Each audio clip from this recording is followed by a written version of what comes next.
Russian cosmonaut Yuri Gagarin once said, "When I orbited the Earth in a spaceship, I saw for the first time how beautiful our planet is. Mankind, let's preserve and increase this beauty, and let's not destroy it." Keep this in mind as we discuss today Elon Musk's and his SpaceX company's new contract with the United States military for a massive satellite expansion called Starshield. And what does that mean for the United States military's ability to control global communications? My name is Elizabeth Ann Stewart. And my name is Dr. David Wararu. And you are watching Geopolitics in Conflict.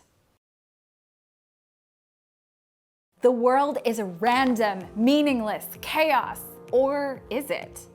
How do some of the best, wealthiest, and most powerful people seem to know what's coming before it happens? Well, one way is that they create the circumstances in their favor, but the other is that they know how to read the world's stage and spot patterns and trends in key areas.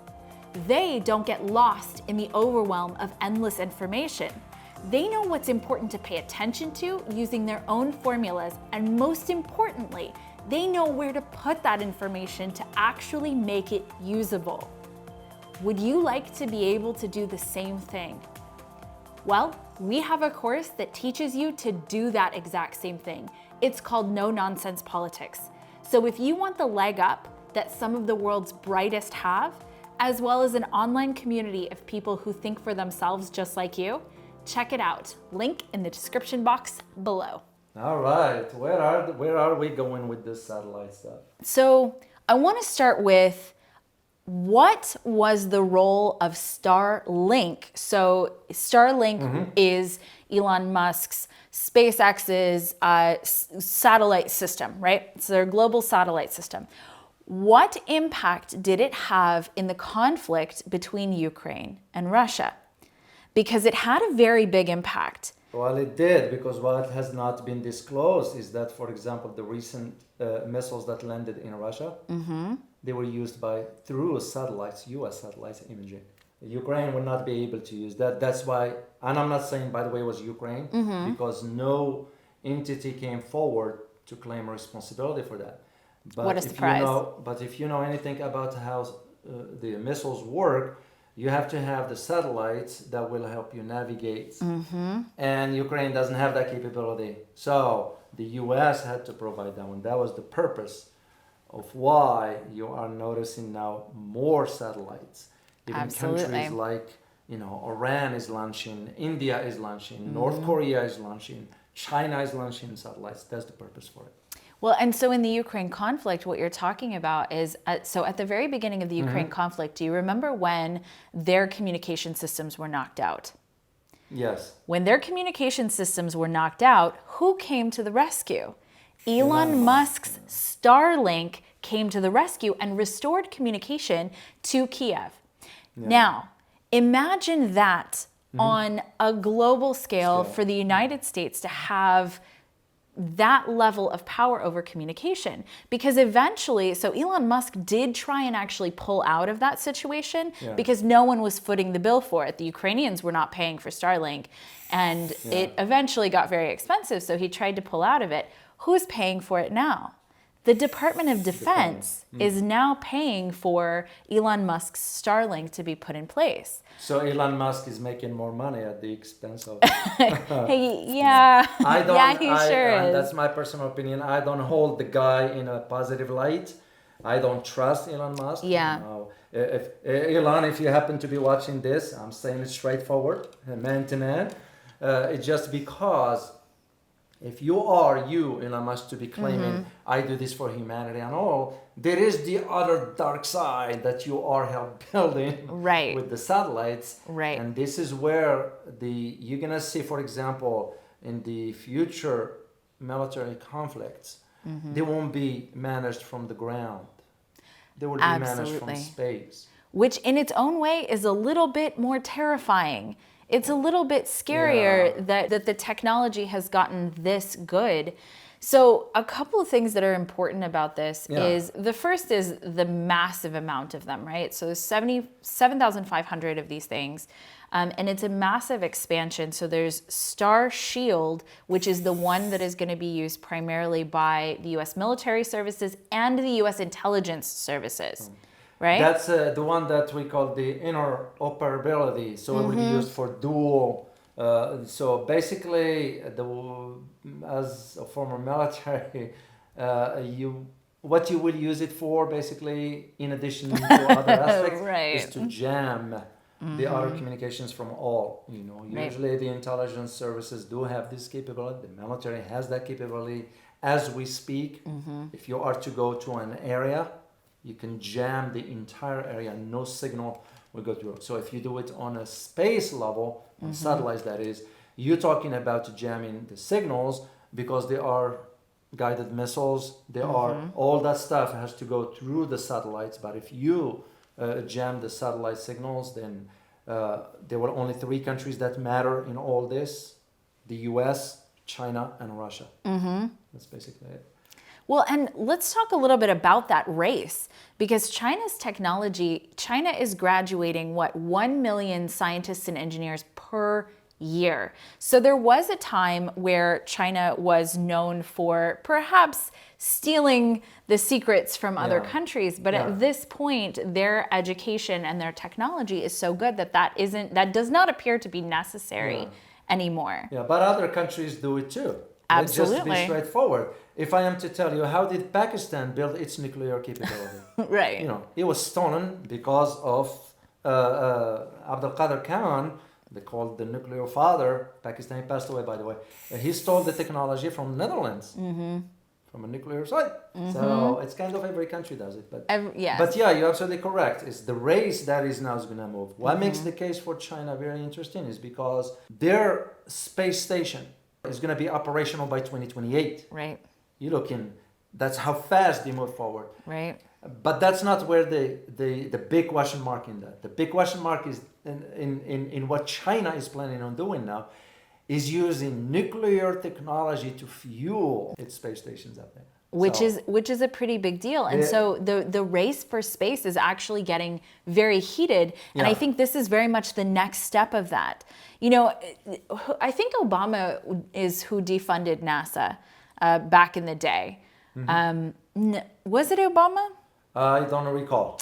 Anyway, NASA got a big clip, they did, and yes. a big portion of the contracts have gone to specifically SpaceX to put a lot of the US military stuff into space. And I'll talk about in a little bit later in this video. If you guys keep watching till the end, I'll tell you what other contracts SpaceX actually has going on with the Pentagon right now, which is also very interesting.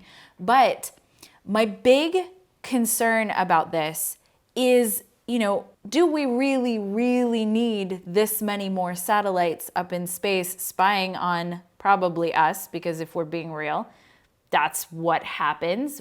I think it's not a question of privacy anymore. I think, my generation and the generations below me, we didn't grow up with privacy. Privacy is not something that we have ever had or that we ever really understood as a concept. We all sort of know our phones are listening to us for ads. We all sort of know, I was very young when 9/11 happened.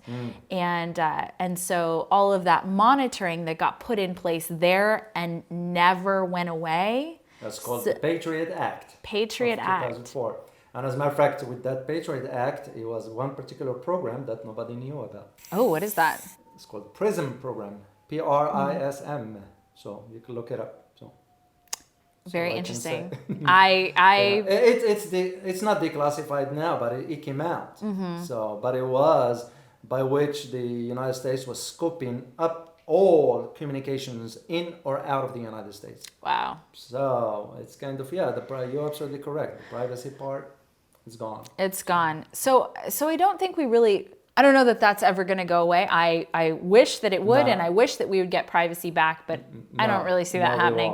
We won't. But the other big part of this is, the Freedom of Information Act allows a United States citizen to go to the government Department of Justice and say, I would like to know where this money is being spent. I would like to know what's happening here, right? But that doesn't apply for private companies.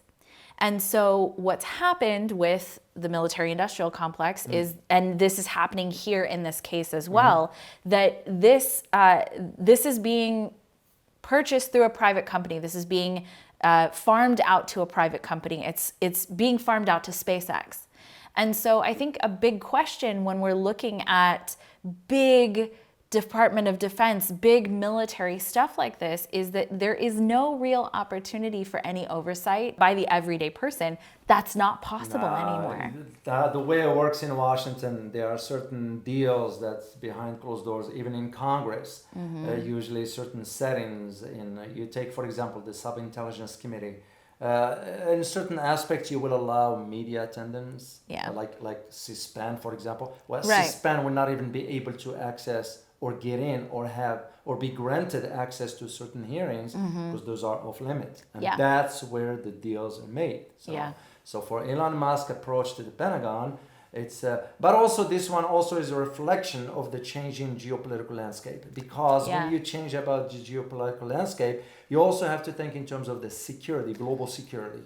It is changing. The dynamics are changing. And the U.S. wants to keep, we always had a leg up. Absolutely. When it comes down to space, not anymore now. When you see in, for example, Russia and China, they going to be working on a joint research in space. In space. So there are some dimensions to all this. So this is why for Elon Musk, personally, and again, my personal opinion, I just don't trust the guy no matter what he says, let alone now he owns Twitter. What's going to be next? And so to go back to your point about the privacy aspects, even though the Fourth Amendment, it says the United States government shall not infringe upon citizens' rights. So, shall not infringe. That's the key word. It's for us at this point, it's sad to say, the Constitution became just nothing but a consumption of ink. Yeah. It's sad to say. It's true. I think you're very right. I think you're very right. Yeah. So basically what you're going to be looking for moving forward is that the dimensions of the military operations, space is going to play a major role. Yeah. I'm aware of some, should we call them weapons? Should we call them technologies, whatever in space? Yeah. That they are strictly for those will be deployed or engaged in a very hot conflict. Did you know that most people don't know we have a space force? That the United States has a space force? Yeah, they will not know that. You know, I actually only found that out because I drove by a space force base. Yes, we do. And I looked over and I said, the United States has a space force. And I think most people don't realize how much is actually going on in space. If you guys are interested in this, let us know in the comments below, because I would very much, and I think you would probably like to talk a little bit more too on this channel about some of the interesting things that are going on in space. We talked about, helium-3, we talked about mining on the moon.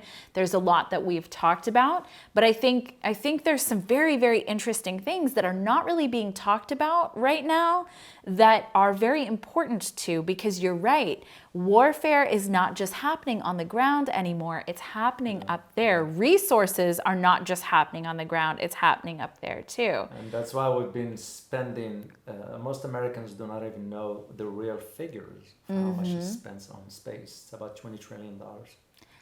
So if you guys are interested in hearing a little bit more about what that $20 trillion is going to, let us know in the comments below. So really quickly, SpaceX's contracts with the Pentagon.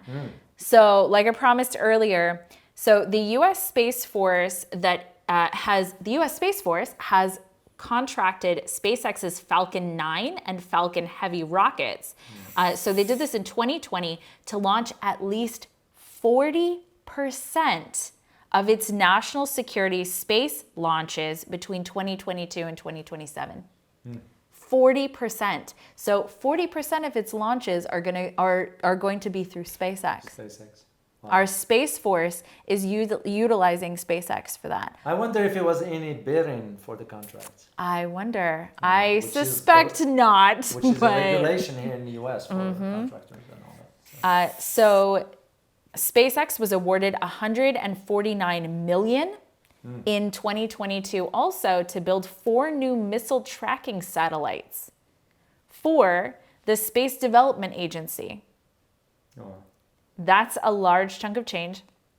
SpaceX won key approval for expansion from the Federal Communications Commission to expand Starlink, to expand its Starlink network. And Elon Musk estimated that could bring in as much as $30 billion in revenue a year. Yeah. So it looks like SpaceX is probably going to be hiring in the near-term I'm future. Sure, yeah. With that. Yeah, but at the same time, Elon Musk will have to be thinking in terms of truly what is his impact on humanity. There are those who are saying, that's why I said I can't trust the guy. I won't, and that's me. And, Yeah. You respect him as a human being. That's about it. But as far as the question that any intelligent person will be asking is, okay, how much impact are you having on humanity? To what degree? There's a quote, I think it's Tulsi Gabbard that said it, is when someone enters into Congress, for example, how with great ideals, they know what they're going to do, they're going to do good for the world, they're going to do good for humanity. How long does it take that person to get overcome by the system of corruption, of greed, of self-servingness? How long does it take that idealistic person to fall into that trap? And I think she said it was something like under 6 months. It was not very long. Do you want me to tell you a personal story? Yes, please. I was asked to run for Congress. And somebody I know, I trust. It's a good friend. Passed away, by the way. And I told them, I said, are you smoking weeds? I said, do you know what it means for me to go government? Of course I won't. Right. But I said, let me tell you this. If I am to do this, then I will compromise the trust of the constituents who puts me there. Absolutely. And here is why. Absolutely. Because once you get to Congress, if you're going to truly work for your constituents, you're going to end up in a corner by yourself. Yep. No legislation, no bill will be introduced in your name for the welfare of your constituents who voted you in. That's so you have to be part of the club to do it, which means what? The lobbyists will come to you and said, hey, we will be happy to fund your next elections in return for A, B, C, and D. Yep. If you say no, what they're going to do? They're going to go to your competitors. Exactly. Which means you will be a one-term. Yep. Your constituents might not understand those dynamics inside. But this is why our Congress is dysfunctional to the core. To the core. Yeah, the system, the whole American system. I see some comments sometimes, some say, well, you criticize the United States. You have no idea what I have done for this country. Yeah. Okay? So for those who lash out with this just statements that out of, I respectfully disagree with whatever you say. You're entitled to express your opinion, but you have no idea what are you talking about. So the idea of the system that becomes so broken down at the expense of the average citizens. Right. You got a masses that get so distracted by so many.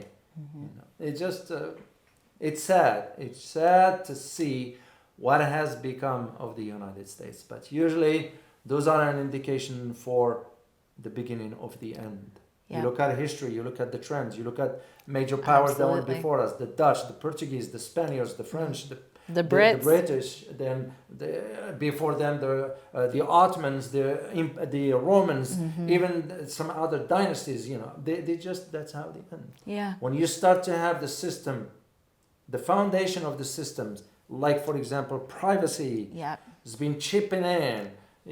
That's it. That becomes the beginning of the end.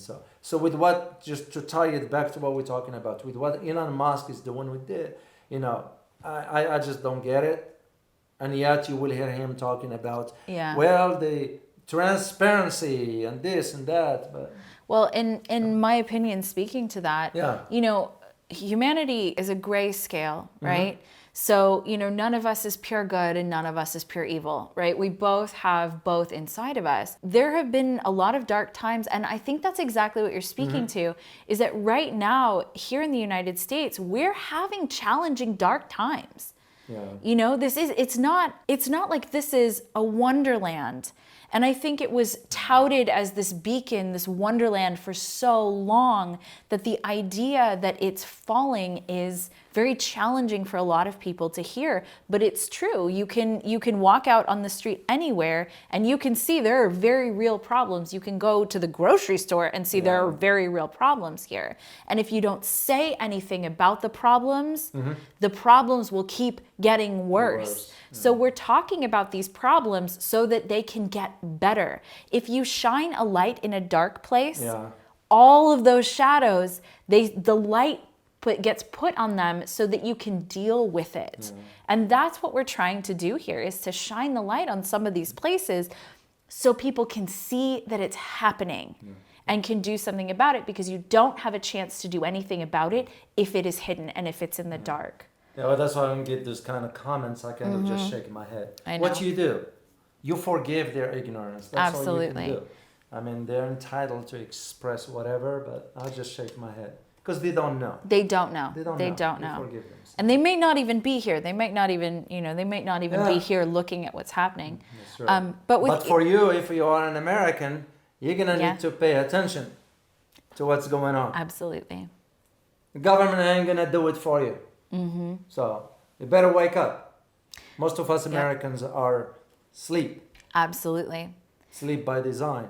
Sleep by design. They need to wake up. So there's a quote that Deepak Chopra made during the last election between Biden and Trump, because there's huge divisiveness, which, by the way, like you're speaking to, is a trend for the fall of an empire. At the very end of an empire, there's very substantial divisiveness between particularly two parties, one side and then the other side, and they're both blaming each other for the problems. Yeah.